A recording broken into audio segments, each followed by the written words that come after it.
শহীদ ওসমান হাদি শতভাগ খাঁটি দেশি একটি ফুল। আজ পহেলা বৈশাখ, সবাই পহেলা বৈশাখ নিয়ে ব্যস্ত, কিন্তু শহীদ ওসমান হাদির পরিবার কি করছে আমার খুব জানতে ইচ্ছে করতেছে।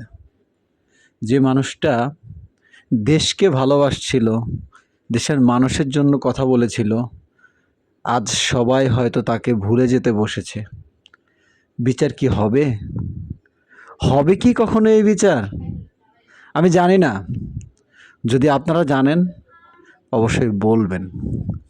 তবে শহীদ ওসমান হাদির বিচারটা হওয়া খুব জরুরি। না হয়তো এদেশের বুকে কখনোই হাদিরা জন্মাবে না। এ ছেলেগুলো না কোটি কোটি টাকা, ধন সম্পদ, বাড়ি গাড়ি কিছুই চায়নি, শুধু মানুষের পক্ষে কথা বলতে চেয়েছিল। অনেকেই এমপি, মন্ত্রী, মিনিস্টার হবে, হয়ে গেছে, বা অনেক কিছুই পাবে, তাদের সন্তানরা তাদের সাথে খেলাধুলা করছে। কিন্তু ওসমান হাদি, তার পরিবার, তার স্ত্রী, তার সন্তান আসলে জবাব দেওয়ার মতো কেউ নেই। আজকে আমি পহেলা বৈশাখ উপলক্ষে গিয়েছিলাম শাহবাগে। সেখানে গিয়ে শহীদ ওসমান হাদির কবরটা জিয়ারত করে আসলাম, দোয়া করে আসলাম আল্লাহ পাক তাকে যেন জান্নাতে রাখেন।